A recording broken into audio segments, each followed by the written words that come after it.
All right. Hello, home service pros. Welcome to the Battle Plan Marketing Podcast, episode number 90. Crazy. Today we have two special guests on the show, Tiffany and Jose Corrales, running Innovative Plumbing Pros out of the Las Vegas, Henderson area of Nevada. Super excellent interview. They're sharing with you focus, how to build company culture using systems for efficiency, marketing, and other golden nuggets to help you run a better business. So without further delay, let's jump right into it. Tiffany and Jose Corrales, Innovative Plumbing Pros, got about a couple of hundred 5-star reviews on Google and Yelp. Let's get to it. Welcome to the Battle Plan Marketing Podcast for contractors. Get actionable advice and tactics on how to grow your home service company. Plus interviews with industry experts dropping value bombs in marketing, sales, and operations. And now let's power up your home service biz with your host, Mark Ambrose of Battle Plan Marketing. All right, Tiffany and Jose, welcome to the podcast. Thank you. Thank you. We appreciate you both coming on the show today. So let's dive right in, not waste the listeners' time. Tell us what you do now, who you do it for, and where you do it. So Jose and I own Innovative Plumbing Pros, and that's a plumbing company based out of Henderson, Nevada. It's family owned and operated, and we service mainly Southern Nevada, which is Las Vegas, Henderson, Boulder City areas. We mainly assist the customers that are like the public, particularly homeowners. We also have a lot of property management clients, but the rates tend to be a little bit lower with those kind of customers. But we gear our marketing towards clients and the public and mainly homeowners. So mostly residential. I like the property manager thing. Is that something you actively market to, like go to realtor groups or something like that? What we do is we have actually like a packet that's an introductory packet of our business that has all of our licensures and couple letters from other property managers that we've done business with, and we go and just pretty much hit the pavement, go and deliver these packets to property manager clients and try to get their business more long term. And they have multiple properties, so if they like us, they keep calling us. Yeah, brilliant. Real smart. Go where there's volume, right? Even if it's a smaller margin, it's greater volume makes up for it, right? Yeah, and reoccurring, so it's nice to have. Yes. So Jose, off camera, Tiffany was telling me you go way back in the plumbing world. So can you talk about your experience a little bit? She told me you were, doing union work for a while and new construction, and then you guys kind of pivoted. Yeah, so it all started in 1996, Southern California. My stepdad was a plumber, and he ran his own business. And in junior high, I got into a little bit of trouble at school. My mom says, look, you're not going to stay home. You got to go to work. So I did that and started my plumbing career in 1996, nice. The summer of. And since then, I've just been very consistent with the trade. Came on here to Las Vegas. And at the time, I got hired on as a journeyman because of my previous skill. And then just from that point on, everything's just been working out, just being consistent, sticking with the trade and not deviating from the trade was basically what it allowed me to excel within the craft. But yeah, just been very consistent, just nonstop, just sticking with the plan and just moving forward.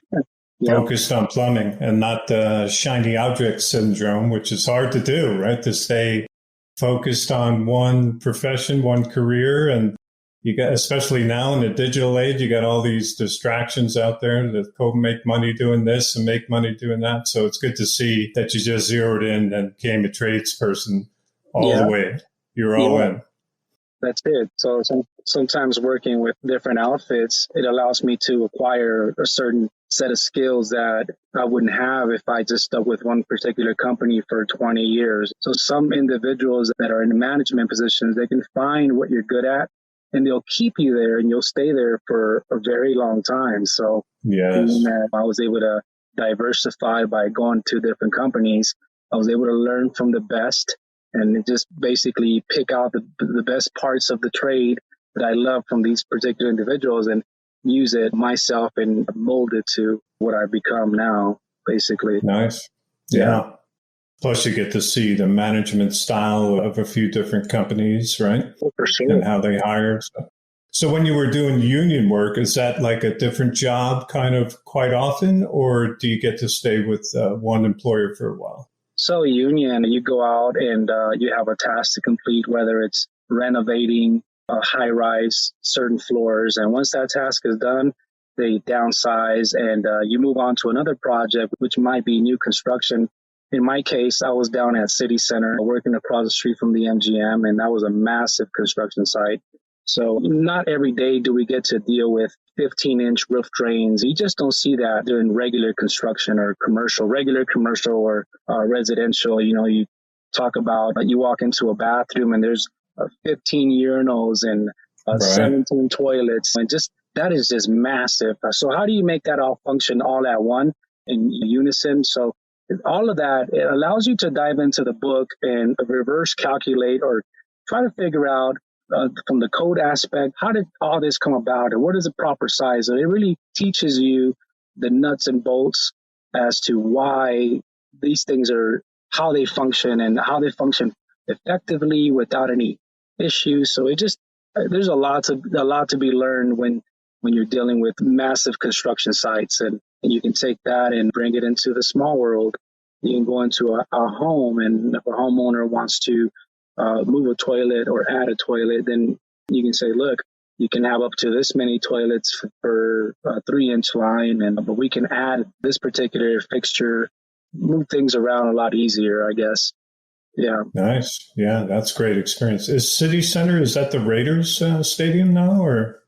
No, City Center is where you'll find the Aria, the Mandarin. It's like a huge shopping mall down on the Strip. It's just full of hotels. Giant commercial endeavor. So great experience. Yeah, at the time, it was considered the largest construction project in the world. Wow. Yeah. It was a huge project downtown, yeah. Wow. Downtown Las Vegas? Yeah. Yeah. Mm-hmm. I see. Yeah, it sounds like a great experience into really big, not only commercial, but on a super large scale. Mm-hmm. Yeah. That's great. That's great. What did you take out of that, would you say? What's just the ability to move things around for residential and understand the different specs needed and such? Yeah, I mean, I learned that with a lot of moving parts, safety is first. So easy to get hurt. You learn about things that you normally don't learn about when you're doing service work. You learn about silica and how it can hurt you. And then if you're not aware of these things, they train you and they open your eyes to all the potential hazards. So if I learn what can harm me, then I can be a greater asset to my guys, because at the end of the day, I want them to go home safe and be safe and just live a long life and be there for their families, because that's first. If you're not healthy and you don't take care of yourself, then no matter what you do in life, you're just not going to make it, you know? So safety first and just all the potential hazards and dangers.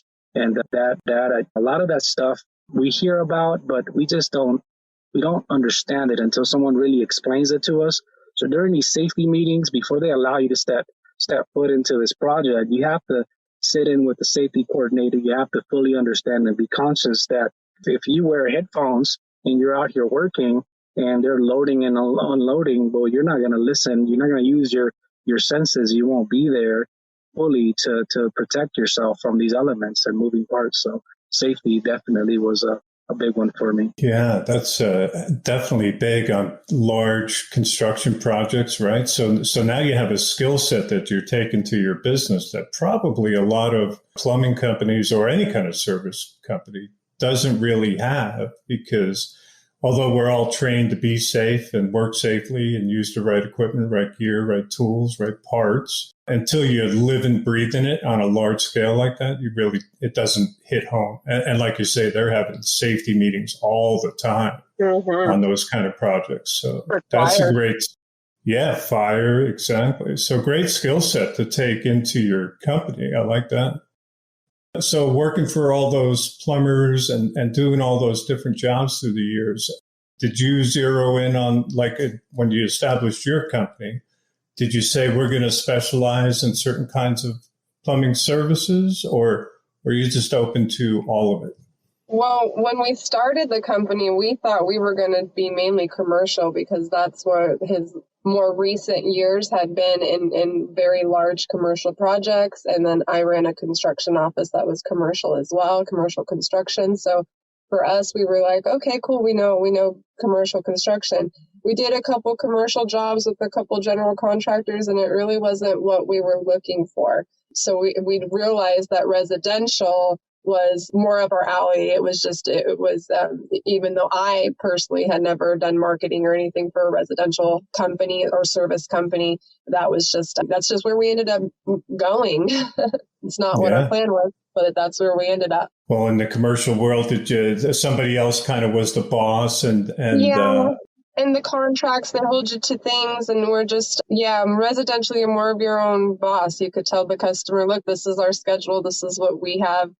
This is what we have for you. Take it or don't.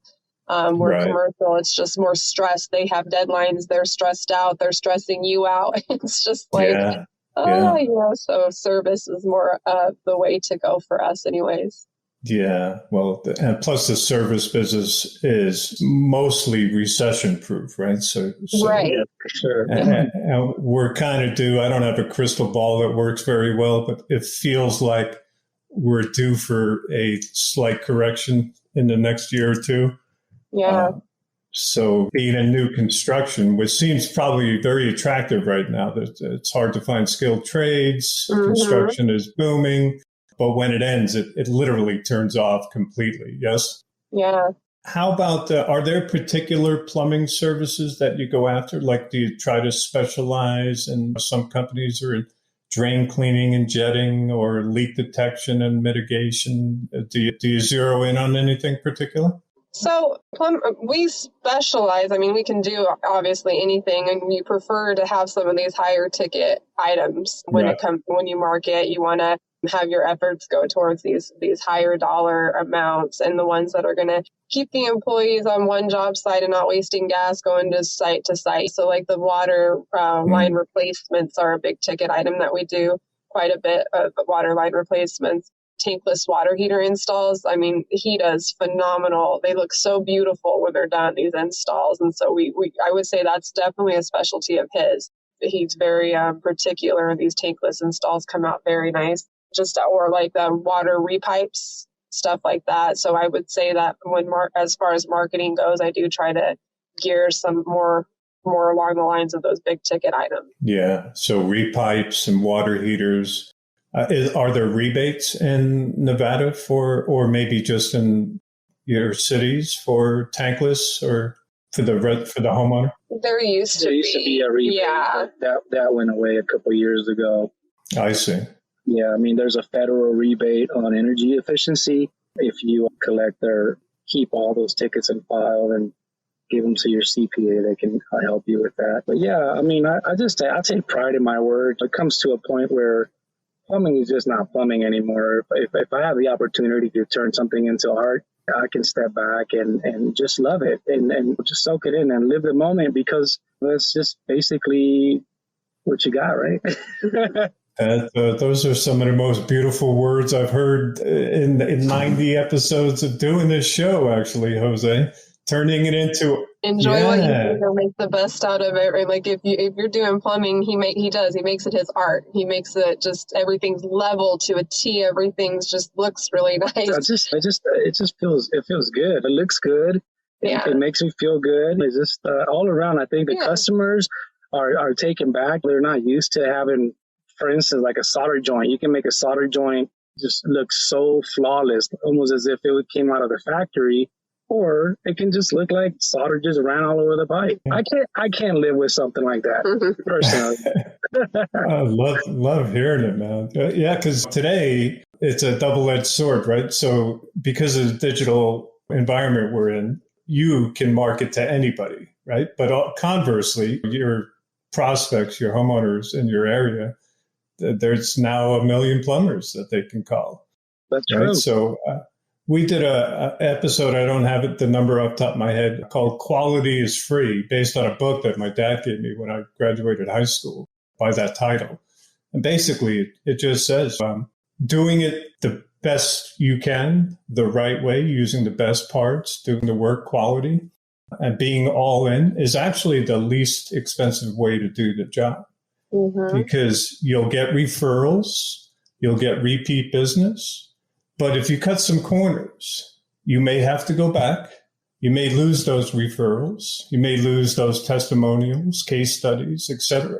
So when you start cutting corners, if you're not all in, you pay for it in the long run. Yeah, 100% true. Yeah. Plus your own personal pride. So that's where it sounds, it's not just coming from a business sense.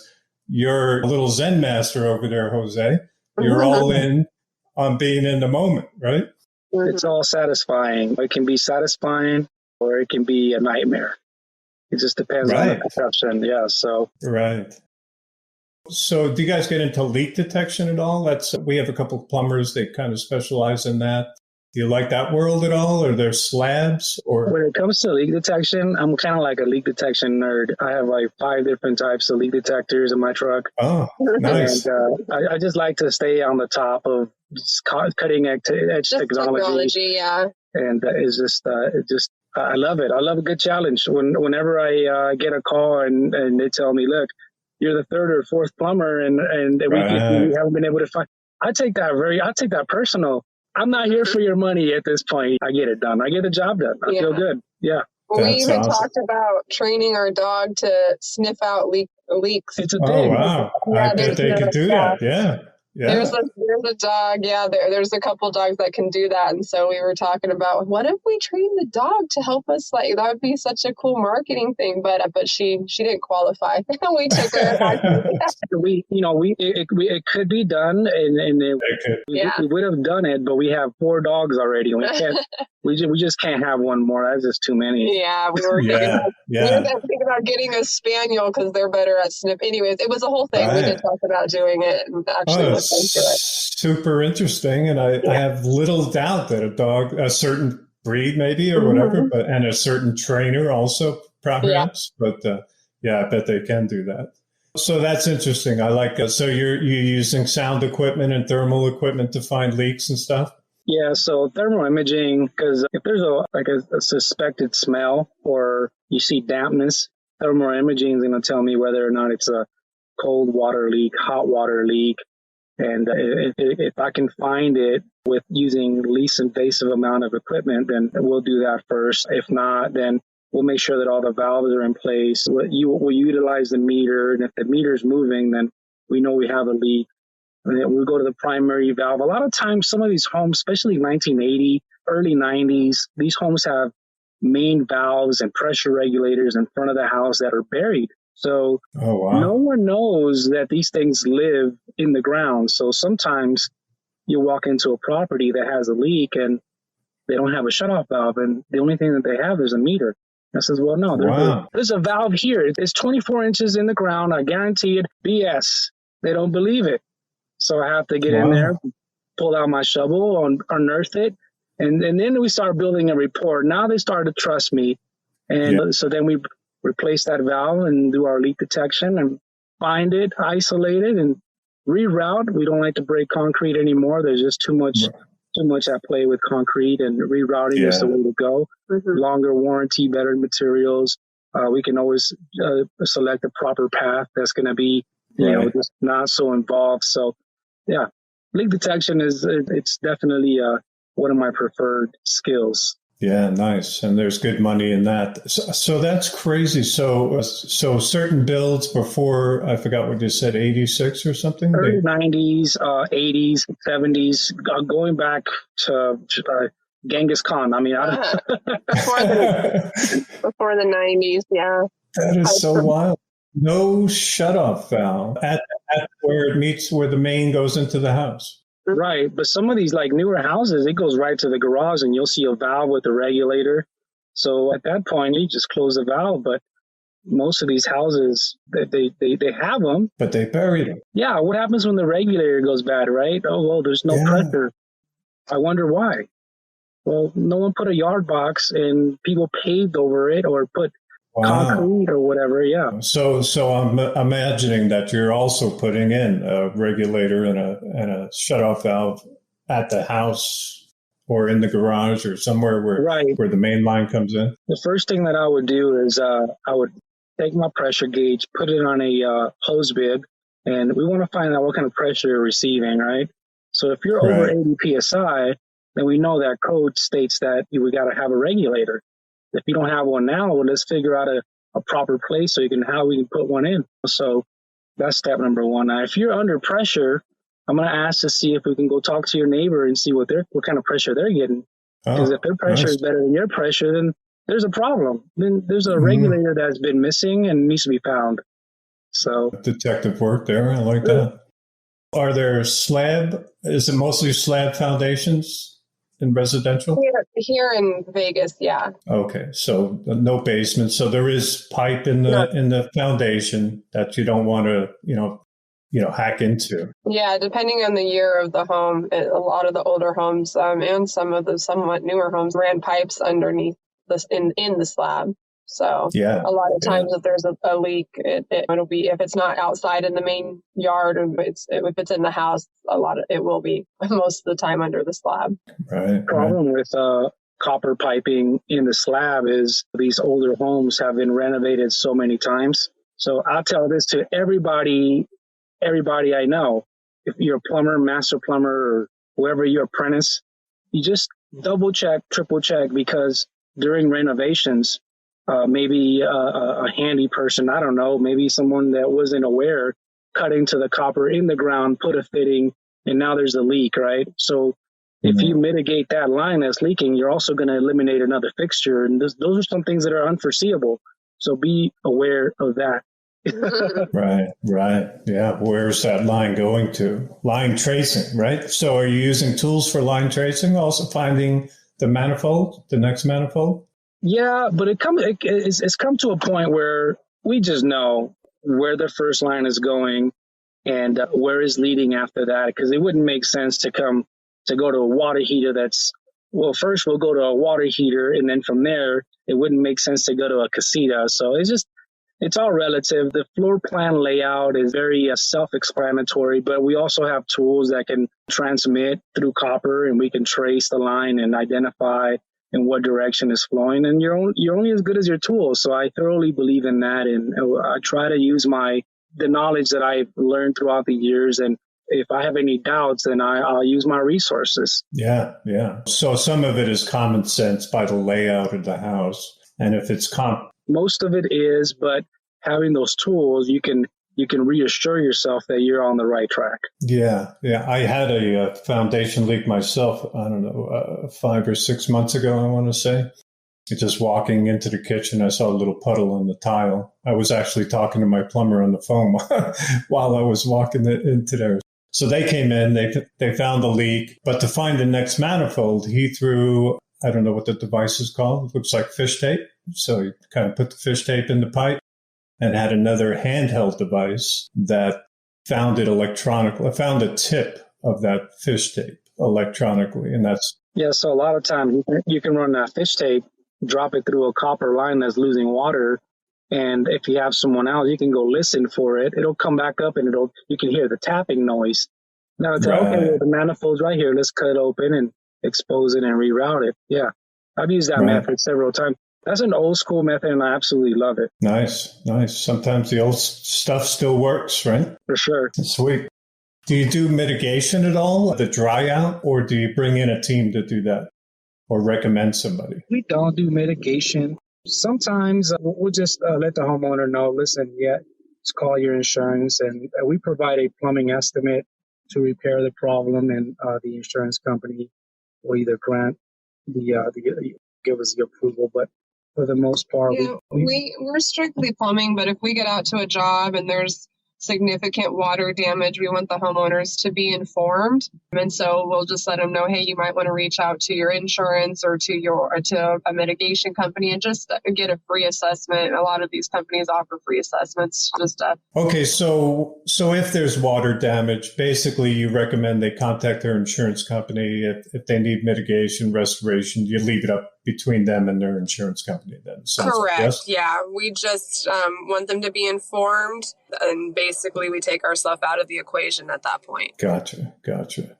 How about water softeners and whole house filtration? Do you have hard water in the Vegas, Henderson area? Yeah. Oh yeah. We have some of the worst. It's really bad here, the hard water.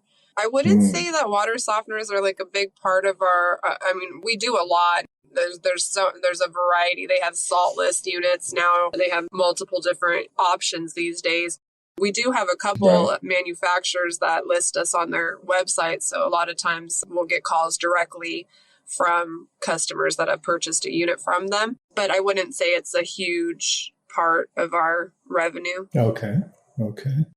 So when you do a repipe or a water heater replacement and stuff, is a lot of that is maybe due to the hard water? Is that an opportunity where you maybe sell these things, or it's not really an issue? So I present a water softener whenever I see scale, lime, or calcium buildup. The first thing I like to do is I want to check out the water heater and see when was the last time it was flushed, if any.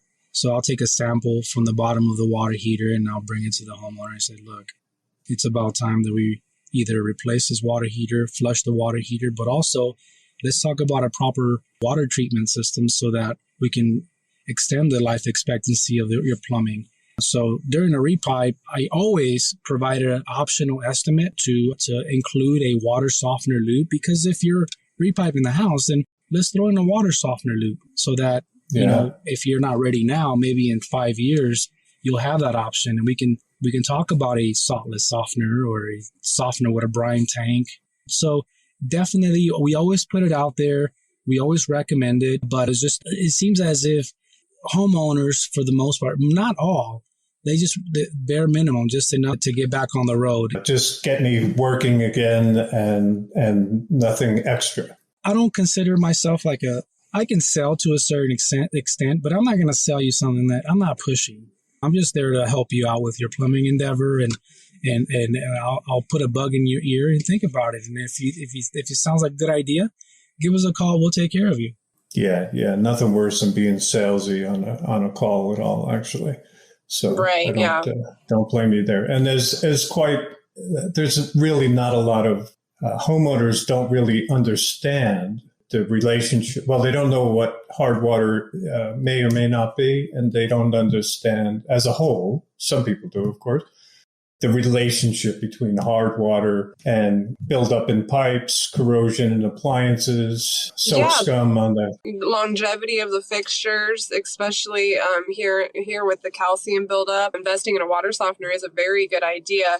And so, like he said, we just put the word out there and let them know what options, like these saltless units that they have nowadays, are very innovative. And we just put the word out there, and then the customer can research it on their own and give us a call later in the future if they see the water spots and on their fixtures and see the calcium buildup, then they'll remember us and call us. Yeah, exactly. Because it is an educational process they have to go through. Absolutely. Yeah. They have to be comfortable, and they have to do their own research in the end of things. Yeah. 100%. Now, I think I saw on your site, correct me if I'm wrong, of course, do you do service plans, annual service agreements, things like that, maintenance plans? This is something that's more in the works, and maybe we'll market it more in the future. We do have a written plan, like a gold, silver, platinum kind of plan, tiered plan that we've written up. We just don't market it as much as we probably could or should. So that's more of a future thing that we're working towards. Yeah. Well, everything starts at zero, right? And becomes a concept, and then you just work out the bugs. Yeah, exactly.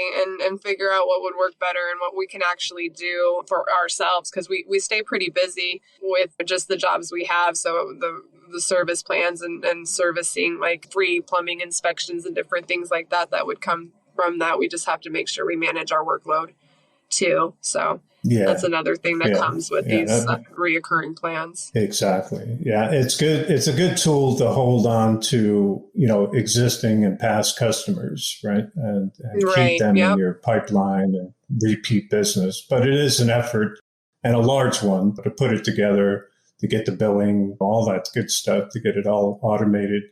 So it's no small task. You just don't invent a service agreement overnight, for sure. Right. Speaking of, do you use any kind of software We do. We do. We use Service Fusion, which I love. I went through so many programs when we first started and just trying to find the best. They have these like Service Titan and some of these larger ones that are way too expensive for a startup company. I'm going to be honest with you. It's really hard when you're starting out to pay these substantial fees for these programs. So like House Call Pro was another one that I did a demo on, but Service Fusion was the most affordable and offered so many options, and they have grown so much since then.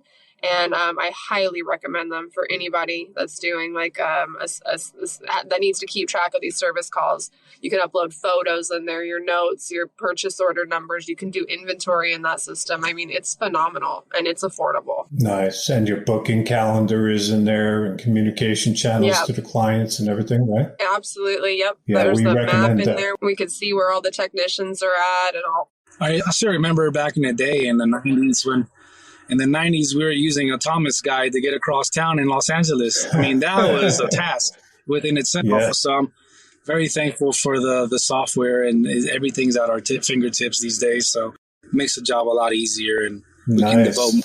Yeah. Yeah, I remember when the Thomas guide was like innovative thing, actually. Man, I can't even imagine what would happen if the internet went down. Mm-hmm. You know, Jose, I go back to the days when you got that map that you would unfold and it'd be 3 feet by 3 feet and cover the whole dashboard. You didn't know where the hell you were going, you know. Okay, so let's talk a little marketing. What has worked for you in the past? What kind of tools do you guys use? Do you do Facebook ads, Google ads, direct mail, radio, any of that kind of stuff?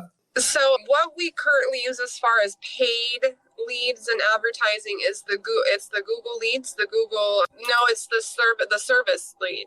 Oh, local service ads. Okay. Yes, exactly. The local service ads. So those ones are more guaranteed ads. They record the phone conversations with the customer, so that way they can tell you if it's not a customer, they'll credit you. And so if it's a robocall so in the past I've used Google AdWords, whereas if someone clicks on your ad, you're just paying that money and it's not even a valid customer. And so I really didn't like Google AdWords in that aspect, but their Google Leads program is pretty much, it's kind of high paying. You have to pay for that lead. It's an active lead. It's an actual customer. They'll make and if it's not, they'll credit you.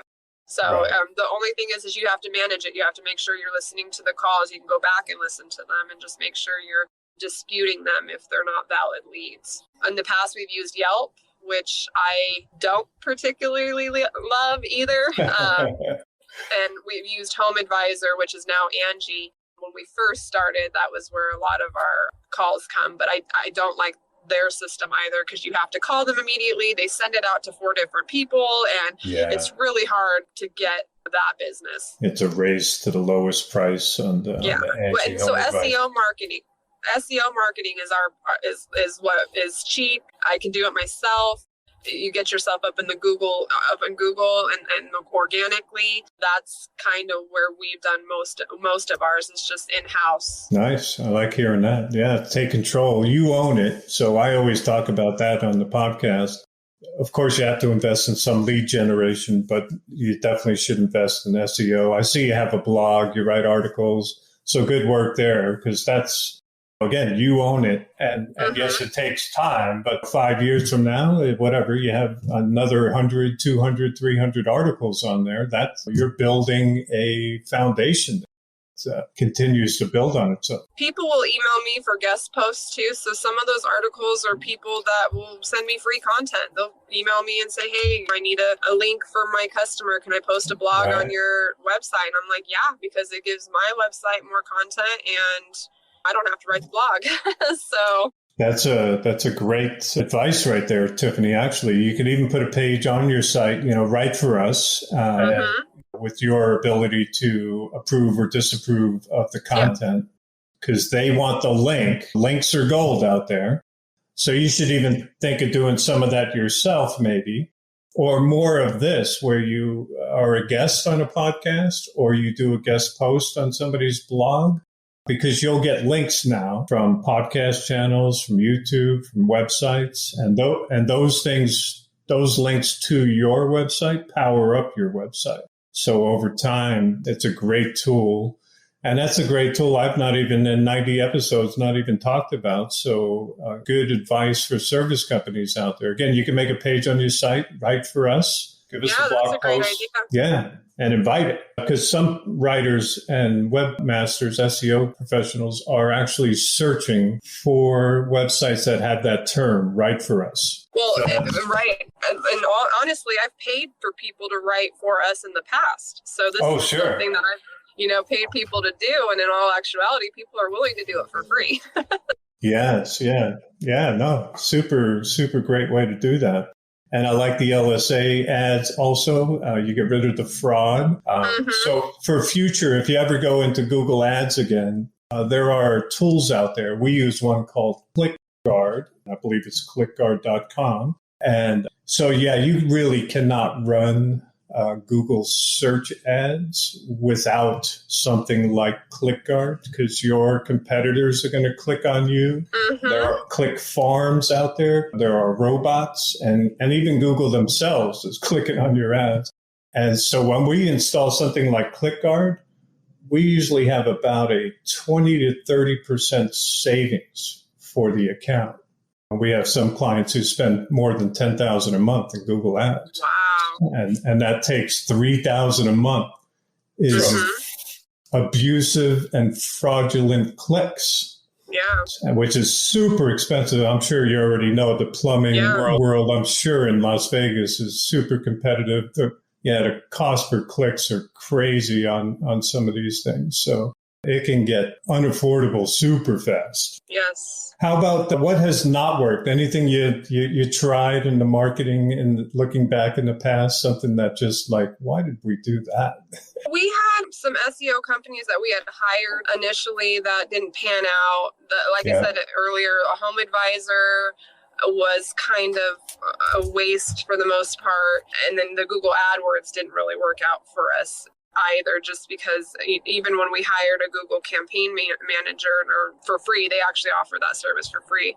It still didn't pan out. Paying money, I'm not seeing any kind of return on it. So, okay, so what would you say is like an important ingredient or two through the years to grow your business? So for us, we would be motivation and teamwork. You really got to be motivated and dedicated to working hard at first, especially cutting in long hours, really just hitting the pavement, getting the word out, getting those reviews. I mean, it's super, super hard to build it at first. So you really got to be just dedicated.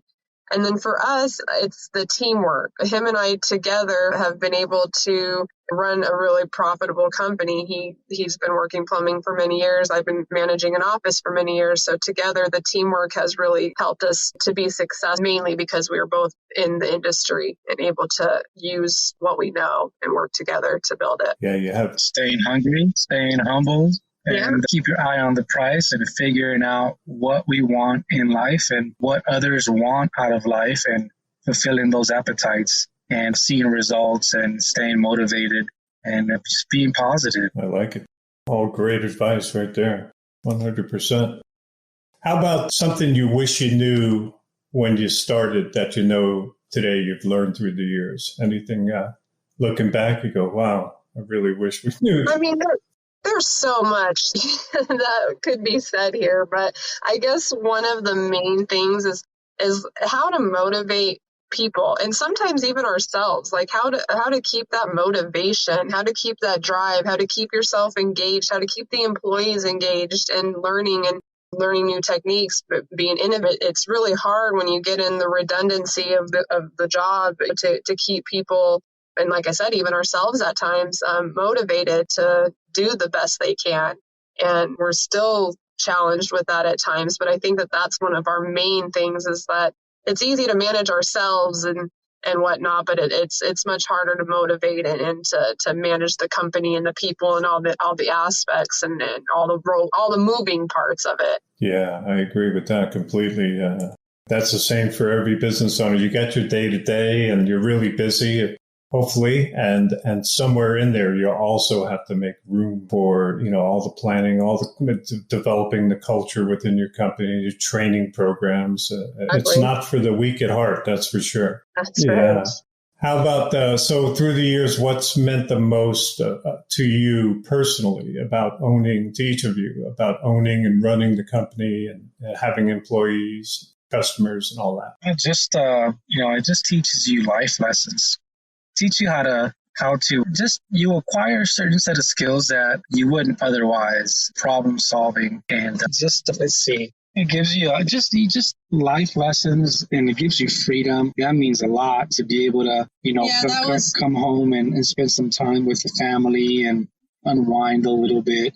That would be mine, I guess, the freedom. Just we're not free because we are definitely tied to the business and to the responsibility, but we are free in the aspect of we don't have to be up and at a job at a certain time because we have people in place helping us. Then we know we got good people working for us, and so just being able to take vacations we want to because we know the office is covered and not have to worry about being written up or fired. You just got this freedom in a sense that you can't get when you're working for somebody else. Yeah, 100%. You put in the time, the effort, and over the years, you start to free yourself up, Exactly. Especially if you empower your employee and or managers. 100%. Right? Yeah, you have to have good people working for you. And then in addition to that, you have to empower them and let them do their job. Right. And improve upon it, right? Like come back to me with how this is what I need to have done. And this is how we do it right now. But do you think you have a better way to do it, a more efficient way to get that same result? Bring that to me, right? Absolutely. Yeah. What if somebody was just starting a plumbing or a different kind of service business today? What kind of advice would you give them? Teach yourself everything you can to do yourself. Don't try not to outsource anything if you don't have to. Of course, you wear all the hats, but the less you have to pay other people to do the work, like payroll, do your own payroll, do QuickBooks, download a program, do your own payroll, do your own blogs, learn SEO. You learn SEO, know where your rankings are, so that way you don't have to hire an SEO company and pay them thousands of dollars, because at the end of the day, the SEO companies, you don't know up front if they're going to perform. So a lot of times you waste money hiring people to do what you ultimately can do yourself if you just spend a little bit of time investing in the knowledge and investing in yourself to learn what you need to learn to make your business more profitable at the front, at the beginning. Yeah, great advice. And earlier you were saying things that worked and didn't work, and you mentioned hiring some ad companies and some SEO companies. So the bad thing about marketing is SEO and Google ads or Facebook ads. Anybody, can get into that business and call themselves a marketer, right? I'm an SEO. And so, you can waste a lot of money really fast. So even if you don't plan to do it yourself long term, I would say that's great advice to come out of the gate. Well, first of all, just for budget reasons, right? To save some money. But also you need the knowledge you need to know how Google ads works, how LSA ads work, whatever marketing you're going to use, how SEO works. So when you do eventually maybe outsource that, or if you're hiring somebody to take that over internally, that you have at least a baseline knowledge of what you're looking for. And you can you can interview them and make sure that they're going to do it the way that you were doing it. Yeah, I'm definitely for outsourcing it at a later point of the business, because once you get started, once you get going, once you have more revenue, you want to outsource certain things that just take up a lot of your time. And SEO is definitely one of them. But like you said, the more knowledge you have on it, the more you can vet these companies a little bit better and know that they're working in your favor and weed out the bad ones. Yeah, sure. Or you can keep it in-house too. You get bigger, you can certainly hire, you can bring a professional SEO or train someone. Sure. Yeah. Sure. Just it depends on your appetite, right? I'm an SEO, of course, and we want people to hire us, but we also like training and tell them to take over. Like social media should be something you do internally. Right. And share your culture and your team and all that on the social channels. You can't have an outside company really doing that effectively for you anyway, in my opinion. So how about some resources? Any books or resources or people who have motivated you through the years? Can you recommend one or two resources for service companies out there? You mean for us, it's just technology in general.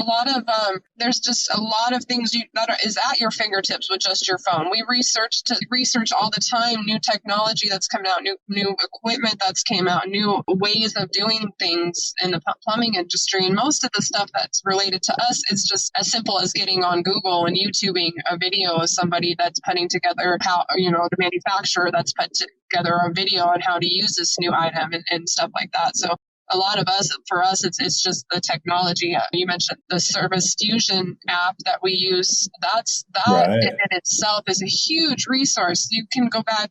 We can go back 5 years and tell you what we did at a property, have the pictures of where we did it and what we spent on it. And that in itself for a service company is a huge, huge benefit. You have to have something to be able to track your jobs and to monitor them when a customer comes back and says, hey, you did this. And we say, no, we didn't. Here's a picture. We can show you we didn't crack that wall or whatever. It saves you by having it organized in one location. Yeah, I like it. Motivation, back to your motivation and teamwork and self-sufficiency. Go learn it, find it, learn how to use it, make it work, and then decide later if you're going to keep doing it or somebody else will. Yeah, it's really free. It's free for you to just all it costs you is your time. For you to get online and to read an article on SEO or to read an article on this new equipment, it just takes time.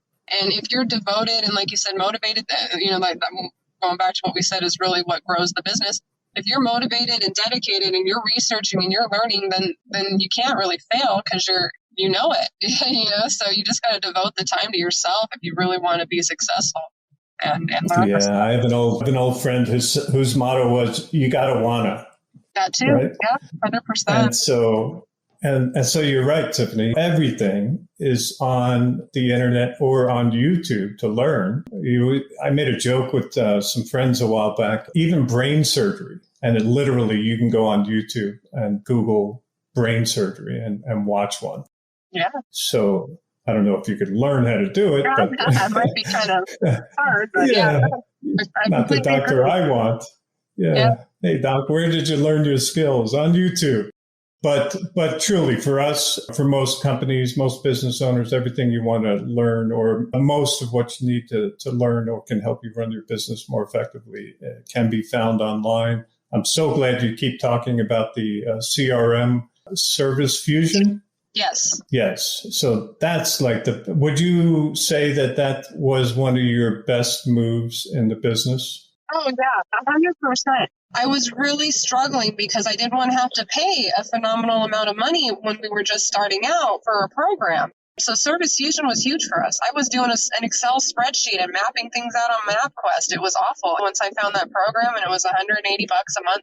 I mean, I don't know if we're grandfathered in or if that's what they charge nowadays, but it was a lot more affordable. And it's huge. It's huge. You have to have that in the service industry. You have to be able to use a program. And it links to QuickBooks. I mean, it's a really great program. And you have to have something that you can manage these things because customers do call years later and want to know what was going on and what we did.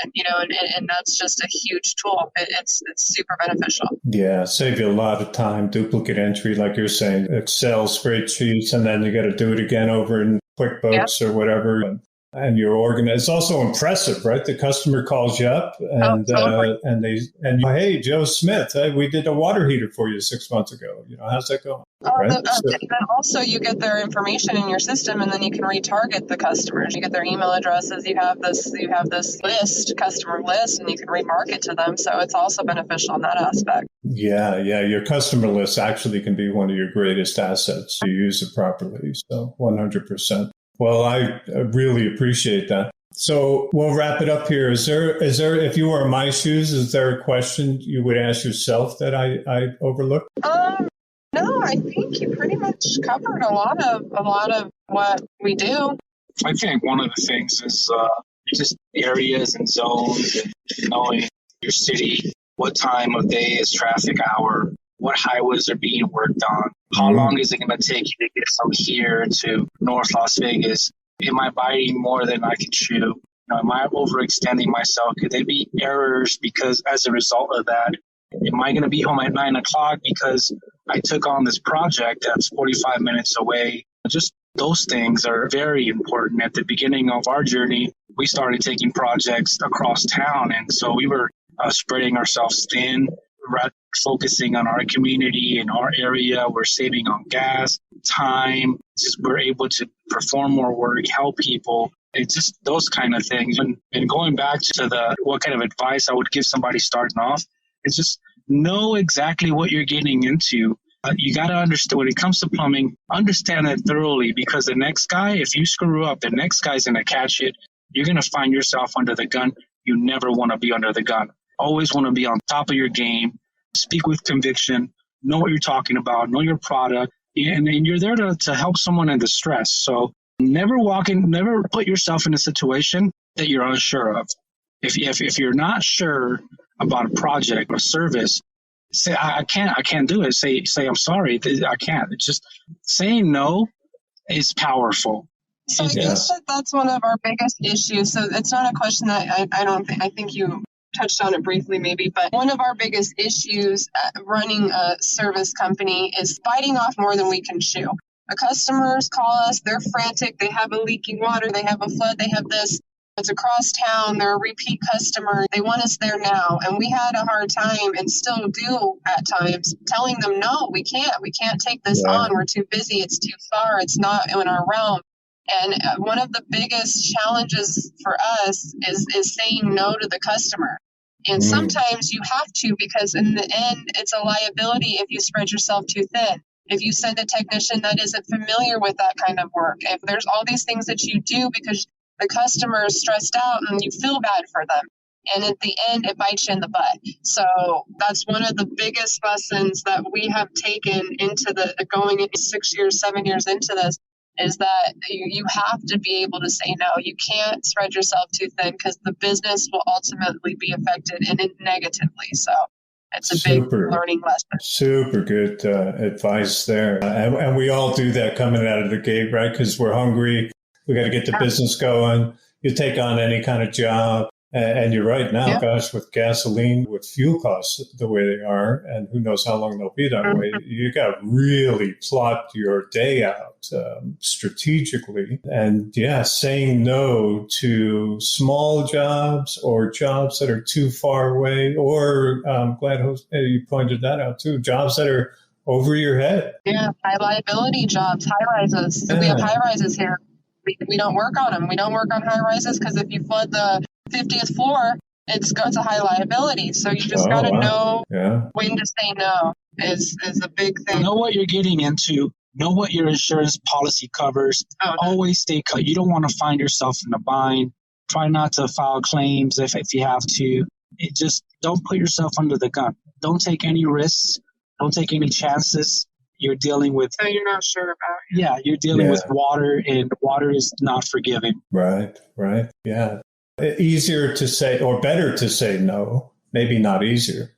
Better to say no. It's better to say no. Yeah. Than to have either take on something that's too big, too small, outside your wheelhouse, too far away. All these things will get you in trouble potentially. Whereas just simply...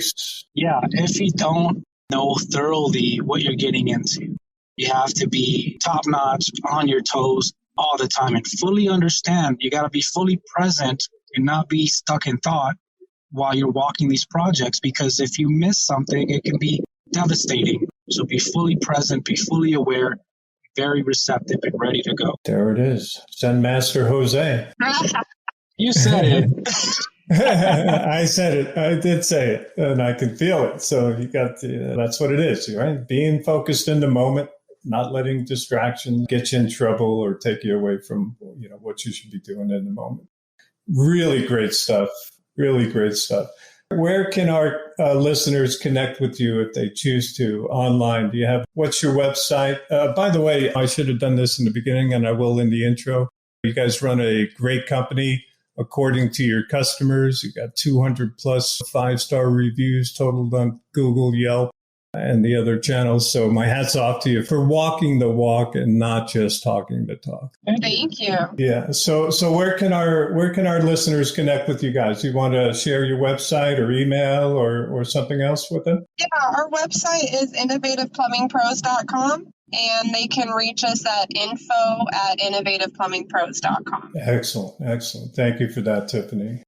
So hold on a second. Let me just say, well, first of all, thank you to both of you for sharing your time, your expertise, your knowledge with the audience. We appreciate it. I know we had some technical issues and appreciate you battling through all those and finishing the job. So thank you. Thank you.